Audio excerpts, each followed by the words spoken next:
여러분 찬양 감사합니다. 우리 하나님께 영광을 돌립니다. 아멘. 아름다운 주일 아침입니다.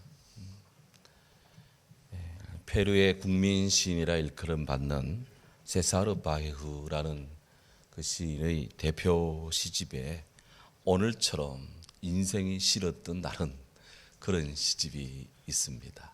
우리나라에서는 20년 전에 출간이 되었다가 최근에 다시 재간이 되었는데 거기에 인생에서 가장 위험했던 순간이라는 시가 수록되어 있는데 제가 읽고 굉장히 충격을 받았습니다. 이렇습니다. 한 사내가 말했다. 내 인생에서 가장 위험했던 순간은 프랑스 파리 동쪽을 흐르는 마른강 전투였지. 거기서 가슴에 관통상을 입었거든. 다른 사내가 말했다. 내 인생에서 가장 위험했던 순간은 관동 대지진 때였어. 거기서 자개 가게 처마 밑으로 도망가서 기적적으로 목숨을 구했다네. 또 다른 사내가 말했다. 내 인생에서 가장 위험했던 순간은 낮잠 잘 때 일어났어. 또 다른 사내, 내 인생에서 가장 위험했던 순간은 가장 고독했던 시절이었지. 또 다른 사내, 내 인생에서 가장 위험했던 순간은 페루 감옥에 갇혀 있을 때였어. 또 다른 사내, 내 인생에서 가장 위험했던 순간은 옆모습으로 아버지를 놀래드릴 때였어. 마지막 사내의 말, 내 인생에서 가장 위험했던 순간은 아직 안 왔어. 이미 느끼셨겠지만 대개 사람들은 지난 과거의 일들, 그 일들에 대한 공포로 다시금 몸을 떱니다. 그런데 이 마지막 사내의 멋진 찬물은 모든 사람의 정신을 번쩍 들게 만듭니다. 내 인생에서 가장 위험했던 순간은 아직 안 왔어. 아직 오지 않았어. 지난날 아무리 위험천만한 상황을 수없이 겪었어도 인생의 가장 위험한 순간은 과거가 아니라 미래에 있음을 겸허히 인식하고 마음을 다잡는 것, 적어도 위험을 예견하고 대비하되 삶의 면역력을 키우고 그렇게 인생의 성장통을 이겨나가는 것은 비단 사춘기 청소년들만이 문제가 아니라 평생 지속돼야 되는 인생의 한 단면이다라는 거예요. 인생살이에 늘 위험이 잠복해 있습니다. 늘 삶에 부조리가 있음을 느낍니다. 그리고 그 언젠가 닥쳐올 위험, 더 큰 위험에 대비하는 영혼의 지혜를 가다듬는 것, 그것은 바로 우리 인생사 모두의 매우 중요한 과제입니다. 그래서 오늘 우리는 여기 와서 또 하나님 앞에 나와 지금 예배를 드립니다. 이미 묵상한 것처럼 범사의 기한이 있고 천하만사가 다 때가 있나니 하나님의 주권적 섭리를 천명한 솔로몬 전도서입니다. 이 솔로몬은 지금 오늘 본문에서 지금 해 아래 이 현 세상에서 일어나고 있는 부조리한 모습에 대한 개탄을 금치 못하고 있습니다. 성경 16절에 이렇게 말합니다. 또 내가 보니 또 내가 해 아래서 보건대 재판하는 곳 거기에도 악이 있고 정의를 행하는 곳 거기에도 악이 있구나.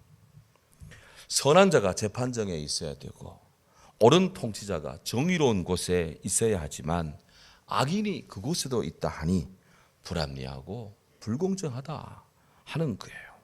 선과 악이 뒤죽박죽에 있는, 뒤엉켜 있는 그런 상황이고 그런 세상입니다. 전도서는 사회 안전의 기강이자 신뢰 사회의 밑거름이라 하는 재판정의 정의가 무너지고 그렇게 해서 악한 이 사회가 되어버린 그 세상을 지금 폭로하고 있습니다. 예나 오랜이나 오늘이나 솔로몬 때나 오늘의 세상이나 우리나라뿐 아니라 세계 모든 나라에 이런 불공정한 판결이 넘쳐난다는 것은 사회를 요동치게 만듭니다. 얼마 전 US News and World Report라는 그런 그 조사기관에서 2023 작년도 가장 강력한 나라 순서를 쫙 발표했는데요. 이 조사는 외교정책, 영향력, 또 국방예산, 세계 경제에 미치는 영향, 군사력, 또 강력한 군사적 동맹 등등 이런 요소들을 다 취합해서 전문가 17,000명에게 설문을 해 종합적으로 판단을 내린답니다. 매년 발표가 되는데 작년도 조사 결과 우리 대한민국이 전 세계적으로 6위를 차지했습니다. 자유민주주의 세계권에서는 4위입니다. 아시아권에서는 랭킹 1위입니다. 놀랍게도 프랑스도 영국도 우리보다 뒤입니다. 74년 전 북한의 남침으로 6.25 전쟁을 겪을 때 자유우방국 원조를 받지 않으면 정말 생존이 불가했던 우리나라였는데 이렇게 오늘의 이 작금에 이르러서는 세계 1위 미국과는 3계단밖에 차이가 나지 않습니다. 이 웬 은혜입니까? 와, 도대체. 그런데 우리나라의 이런 상태가 안정적인지에 대해서는 의문이 가는 것이 사실입니다. 왜? 대한민국의 기저가 불완전한 면이 없지 않기 때문에 그렇습니다. 6.25 이후 대한민국의 비약적인 발전은 내적인 외적인 여러 요소들이 함께 잘 어우러진 그런 영향이 큽니다. 무엇보다도 한국과 미국이 세계 유일의 동맹으로서 정말 그 은혜가 그 영향이 큰 것이 사실입니다. 그런데 이 두 나라 한국과 미국을 잘 보면 공통점이 있고 약간의 차이점이 있어요. 공통점은 둘 다 대통령 중심제라는 겁니다. 근데 차이점은 민주화 과정에서 차이가 난다는 거예요. 미국의 경우 200년 미국 건국 200년이 좀 넘는 역사 속에서 남북 전쟁 외에는 국내적으로 미국 국내적으로 그렇게 심한 정변은 없었습니다. 그에 비해 우리나라는 민주화 역사도 짧지만 그 사이에 4.19, 5.18 등등 이런 숫자가 상징하듯이 사회적 혼란이 굉장히 심했습니다. 그럼에도 불구하고 참 많은 시민들의 땀과 희생과 눈물로 인해서 오늘의 이런 참 자유민주주의를 이루었고 아시아에서 가장 강력한 자유민주주의 국가를 우리가 지금 만들고 이렇게 일으켜 세웠습니다. 같은 대통령제의 정치체제인데 왜 이렇게 양자에는 내적인 차이가 있을까? 정치외교 이 전문가들의 분석에 따르면 거기에는 약간의 차이가 있는데 미국 건국의 아버지들은 어떻게 하면은 정권의 전횡이 없는 진짜 민주주의 국가를 만들 것인가 이걸 놓고 굉장히 고민을 많이 하고 토론도 많이 하고 그렇게 연구도 많이 했답니다. 그 결과 미국은 사회교과에서 배우는 입법, 사법, 행정이라는 상권 분립에 성공을 합니다. 이것이 세계의 표준 모델이 됩니다. 그런데 문제는 입법, 사법, 행정 이 양자, 이 3자 사이에 어떤 국가의 중요한 정책의 어떤 문제를 가지고 서로 간의 의견이 이렇게 대두가 되고 잘 취합이 되지 않을 때 누가 마지막 결정권을 가지느냐 할 때 우리 대부분의 사람들은 민의를 대표하는 국민의 뜻을 대표하는 의회가 국회가 이것 가져야 되는 것이 아니냐 이렇게 생각을 할 것인데 미국 독립선언서를 작성했던 토마스 제퍼슨은 그렇게 생각하지를 않았습니다. 그분은 소위 상하 양원 의원들은 국회의원들은 자기들의 다음 선거를 걱정하느라고 제대로 된 정의를 견지해 나가지 못하고 다 당리당략 자기들의 입장에 따라서 이리저리 휘어지기에 바쁘다.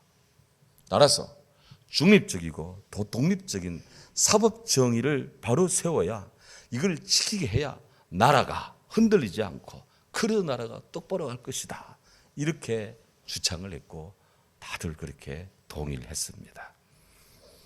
이렇게 해서 사람들이 토마스 제퍼슨의 주장을 따르는데요.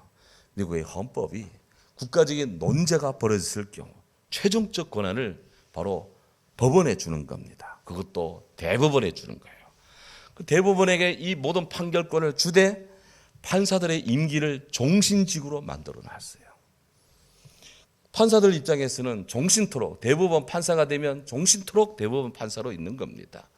그러니 몇 년 있다가 리자임하고 사임할 일이 없어요.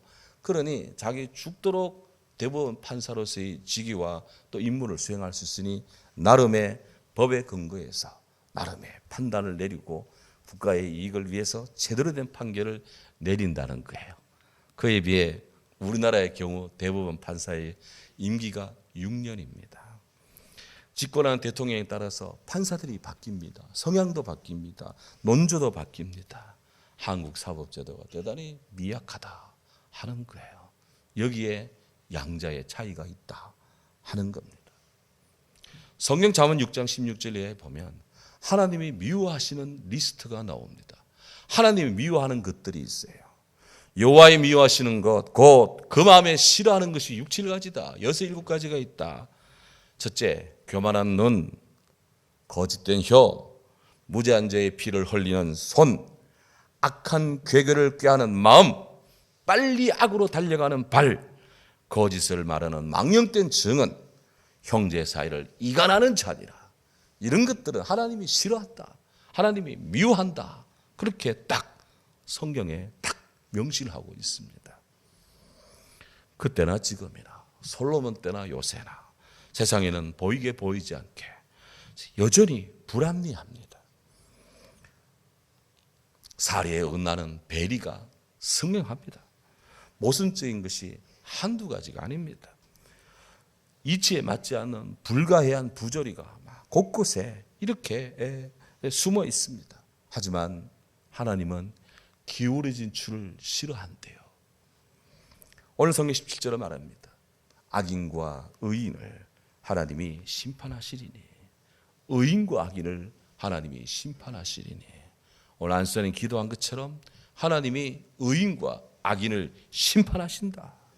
하나님은 사랑으로 모든 사람이 구원받기를 원하시지만 동시에 사람들이 의를 따라 하나님의 의를 따라 정말 그렇게 살기를 원하시지만 그러나 하나님의 뜻을 따라 하나님의 의에 입각해서 세계를 판단하고 당신의 백성의 행적을 하나님이 판단할 때가 있다고 성경은 말씀합니다. 그렇습니다. 성경은 하나님의 심판이 있음을 그 시대에 오늘 우리 시대에 모든 사람들에게 일깨우고 있습니다. 히브리서는 말합니다. 한 번 죽는 것은 정해진 것이고 누구에게? 사람에게. 한 번 죽는 것은 사람에게 정해진 것이고 그 후에는 심판이 있으리니. 사도 바울이 고린도 교회에 보내는 두 번째 편지에서 권고합니다. 우리가 다 반드시 그리스도의 심판대 앞에 드러나 각각 선악간에 그 몸으로 행한 것을 따라 받으려 할 것이다. 각각 하나님 앞에 심판대 앞에서 각각 당신의 몸으로 각자의 몸으로 행한 것을 심판받을 때가 있을 것이다. 로마서는 말합니다. 네가 어찌하여 형제를 판단하느냐? 어찌하여 네 형제를 업신여기느냐? 우리가 다 하나님 앞에 하나님의 심판대 앞에 서리라. 주께서 이르시되 내가 살았노니 모든 무릎이 내게 꿇을 것이고 모든 혀가 하나님께 자백하리로다. 특히 예수님 재림하실 때 우리 주님이 모든 민족, 모든 사람을 심판합니다. 마태복음 25장에 주님 말씀합니다. 인자가 자기 영광으로 천사들과 함께 올 때 자기 영광의 보좌에 앉으리니 모든 민족을 그 앞에 모으사 각각 구분하기를 목자가 양과 염소를 구분하듯이 구원받을 자, 구원받지 못할 자, 하나님 나라에 들어갈 자, 지옥불에 들어갈 자 구분할 것이다.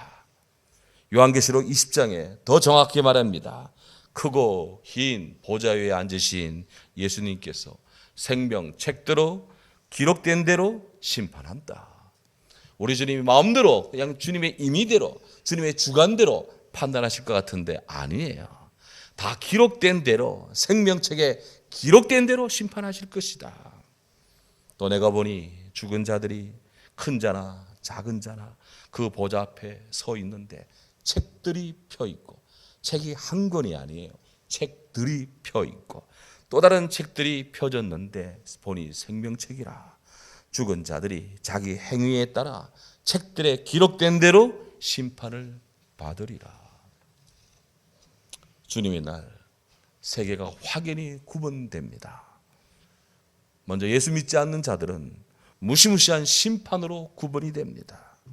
요한계시록 20장에 이렇게 말합니다. 바다가 그 가운데서 죽은 자들을 내어주매, 또 사망금부도 그 가운데서 죽은 자들을 내주매, 각 사람이 행위대로 심판을 받으리니 사망과 음부의 불못에 던져진다. 이것이 second death, 둘째 죽음이라. 그들이 던져지는 죽음은 불못, the lake of fire, 우리가 흔히 말하는 지옥불에 던져진다. 한 번 죽는 것은 사람의 정한 이치입니다. 그걸 한 번 죽음으로 끝나는 것이 아니에요. 그 후에 주님 앞에 섰을 때 최종 심판이 있어요. 그때 이 땅에서 예수 믿지 않고 죽은 자들은 미안합니다, 지옥불 심판을 받는다. 이게 둘째 사망이다. 성경이 그렇게 말합니다. 반면에 주를 믿는 자, 과거의 죄인이지만 예수 그리스도 믿음으로 십자가 보혈의 은혜로 용서를 받았어요. 죄인은 죄인이되 용서받은 죄인, 그들은 심판대 앞에서 하나님 은혜의 구원을 받습니다. 성경에 말합니다. 귀 있는 자는 성령의 교회 가시는 말씀을 들을지어다. 이기는 자는 둘째 사망, 곧 둘째 사망, 이 해를 받지 않을 것이다. 여러분, 예수를 믿으면 한 번은 죽습니다. 인간이기 때문에. 그러나 두 번은 죽지 않습니다. 예수를 믿지 않으면 한 번뿐 아니라 두 번 죽습니다. 이게 성경의 심판에 관한 이야기예요. 요한복음 5장 24절에 주님 말씀합니다. 내 말을 듣고 또 나 보내신 이를 믿는 자는 영생을 얻었고, 할렐루야, 심판에 이르지 아니하리니, 할렐루야, 사망의 생명으로 옮겼느니라. 아멘. 이 복음이에요. 이것이. 주 예수님, 주를 믿는 성도들을 구원하십니다. 주 예수님, 당신을 믿는 자들을 하나님이 살리십니다. 사람이기 때문에 한 번은 죽어요. 죄인이기 때문에. 하지만 용서받은 죄인 주님 안에서 다시 삽니다. 구원합니다. 구원받습니다. 그로 우리는 주님 앞에서 이런 구원의 감사를 드려야 돼요. 그러나 중요한 것, 하나 앞에 둘째 심판을 받지는 않지, 사망을 받지는 않지만 그 행적에 따르는 심판이 있다는 것들을 우리가 알아야 돼요. 오늘 보면 고린도후서 5장 10절에 그렇게 말했죠. 우리가 다 반드시 그리스도의 심판대 앞에 드러나 각각 선악과에 자기가 그 몸으로 행한 것을 따라 받을 것이다. 달란트 비유가 바로 그것을 말합니다. 주께서 우리에게 맡겨주신 달란트 사명이 있는데 네가 할 수 있는 그때 그 달란트 잘 활용해서 5달란트, 2달란트, 1달란트 그에 따르는 심판이 있듯이 주님이 판단한다는 거예요. 주님께서 맡기신 자본금을 줍니다. 5데나리온, 2데나리온, 1데나리온 자본금을 줍니다. 하지만 그 자본금을 어떻게 활용했느냐, 주님은 그거에 대해서 회개하고 계수하고 평가한다는 겁니다. 주는 우리에게 인생의 시간이라는 기회를 줍니다. 이 우리에 주어진 일생이라는 이 시간의 기회를 우리가 어떻게 헌신했고 어떻게 충성했는지, 얼마나 예배에 충성했고 얼마나 하나님 앞에 기도에 헌신했고 얼마나 주님의 성전에 봉사했고 얼마나 섬기기를 다했고 사랑을 베풀었고 사랑을 받았고 사랑으로 기도했고, 이런 모든 것들을 올해 인생에 도울 수 있는 힘을 주시고 건강 감당할 수 있는 건강 주시고 할 수 있는 때를 주시고 달란트 주시고 찬스 주시고 하셨는데, 이것을 어떻게 활용했는지 그거에 대해서는 주님이 카운트하신다는 겁니다. 미국의 제2차 대각성 부흥운동이 일어날 때입니다. 그런데 찰스 피니라는 변호사가 뉴욕 치안판사 사무실에서 다음 심리를 위해서 앉아 있고 기다리는 중에 그때 그의 영혼 깊이 한 음성을, 그의 마음을 두드리는 음성을 들었답니다. 피니야, 너 변호사로서 못할래? 돈 많이 벌겠죠. 부자가 되겠죠. 그 다음에는 때가 되면 은퇴하겠지요. 그 다음에는 and then 그 다음에는 죽겠지요. 그 다음에는 심판이 있겠지요. 막상 이렇게 청교도로서 대답을 그렇게 했는데 갑자기 그 마음에 영혼이 막 떨리기를 시작하더랍니다. 그냥 그 심령이 막 그냥 부서지는 것 같더래요. 그는 더 이상 그 판사 사무실에서 다음 심리를 논할 수가 없었대요. 즉각 판사실을 나와가지고 한 800m 떨어져 있는 그 숲속으로 쫓아갔다 합니다. 거기서 벤치에 앉아 기도하기 시작합니다. 하나님과 화목하기 전에는 떠나지 않겠습니다. 찰스 피니는 변호사였습니다. 많은 재판에 참여했습니다. 하지만 그때까지도 자기가 다른 사람의 재판에 참여했지만 그가 하나님의 재판대 앞에 선다는 건 생각지 않았는데 그날은 갑자기 내가 많은 사람 재판에 참여한 것처럼 언젠가 하나님의 재판 앞에 내가 설 것인데 이 생각을 갑자기 하게 되니 정말 아찔했다라는 것입니다. 너무나 이기적인 그였습니다. 삶이 공허했습니다. 자기의 만족만을, 자기의 욕망만을, 자기의 쾌락만을 쫓았습니다. 나만 가지면 다 되는 줄 알았는데 너무나 내가 취했던 것입니다. 해서 너무나 부끄러웠습니다. 그의 가슴을 쳤답니다. 찰스 피니는 더 이상 이제 나를 위해 살지 않겠습니다. 이제 내 몸을 하나님의 영광을 위해 바치겠습니다. 주를 위해 살겠습니다. 결단하고 자기도 모르게 찬송을 부르기 시작했습니다. 주님 뜻대로 살기로 했네. 주님 뜻대로 살기로 했네. 주님 뜻대로 살기로 했네. 뒤돌아서지 않겠네. I have decided to follow Jesus. I have decided to follow Jesus. I have decided to follow Jesus. No turning back, no turning back. 이후로 찰스 피니는 복음 운동에 헌신했습니다. 찰스 피니는 조나단 에드워즈의 제1차 미국 대각성 운동에 이어서 제2차 대각성 운동을 일으킨 주역이었습니다. 50년 동안, 거의 남은 생애 50년 동안 강력한 복음의 회신 운동에 진력했습니다.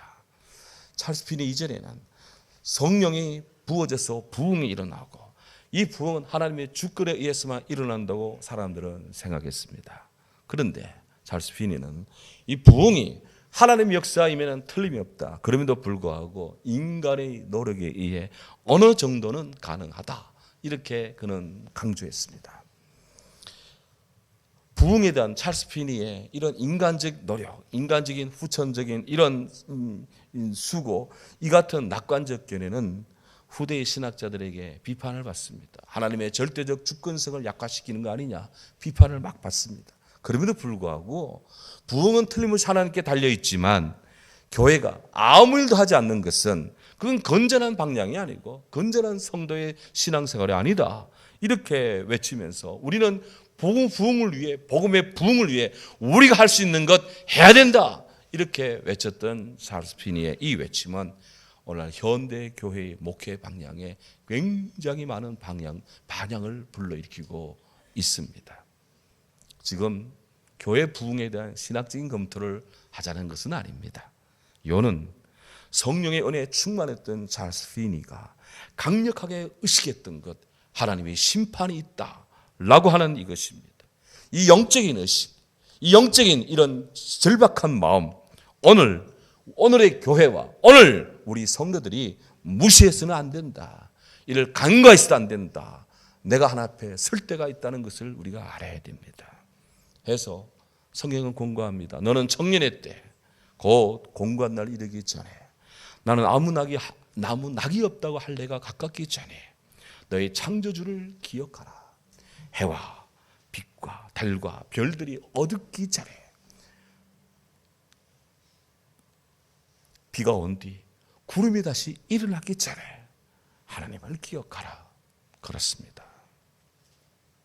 과연 오늘 우리 각자는 예수님을 나의 주, 나의 하나님으로 지금 믿고 있습니까? 예수님을 나의 주, 나의 하나님으로 영접하고 있습니까? 아멘. 아직 예수 그리스도를 나의 주, 나의 하나님으로 영접하지 않은 자 있다면, 아직 예수님을 나의 하나님으로 믿지 않고 있는 자가 있다면, 아직 예수님에 대한 열렬한 내 마음을 드리지 못하고 있는 자가 있다면, 영상으로 예배드린 자 포함해서 오늘 모두 속히 주님을 나의 주, 나의 하나님, 내 영혼의 깊이, 내 삶 속으로, 나의 삶의 자리로 주님 모셔드리기를 여러분 마음을 열고 영접하시기를 바랍니다. 주일학교를 잘 다니던 그런 한 소년이 그 아버지 무릎에 탁 앉아가지고 질문을 해요. 아빠, 아빠 영혼은 보험에 들었나요? 갑자기 이거 왜 묻니? 아까 보니까 낮에 생명보험 계약 맺는 거 봤는데 잘하셨어요. 근데 교회에서 배운 건데, 하나님은 어리석은 자요, 오늘 밤 네 영혼을 도로 찾으리니 그러면 내 준비된 것이 누구 것 되겠느냐, 그렇게 말씀한대요. 몸을 위해 생명보험은 잘 든다면 영혼을 위한 보험 또한 뭔가 계약 좀 해야 안 되겠냐고 그랬다는 거예요. 와우, 예. 너무나 아찔해진 이 소년의 아버지, 드디어 자기 영혼의 안전을 위해서 하나님의 보증을 찾게 되었다나 어쨌다나. 사랑하는 여러분, 오늘 성경에 모든 소망하는 일과 모든 행사에 때가 있음을 알라고 오늘 성경이 우리에게 말씀하고 있습니다. 하나님의 심판의 날이 있다는 것을 결코 잊지 맙시다. 우리 영혼에 종착점이 있습니다. 이 땅이 다가 아닙니다. 하나님 나라에서의 종착점이 있습니다. 그러므로 일의 결국을 다 들었으니 하나님을 경외하고 그 명령을 지킬지어다. 이것이 모든 사람의 본분이니라. 하나님은 모든 행위와 은밀한 일을 선악간에 심판하시리라. 오늘 말씀하는 겁니다. 기도합니다. 사랑하는 주님, 감사합니다. 오늘 나는 어떤 모습으로 서 있습니까? 여전히 이 땅에서 살기 바쁘고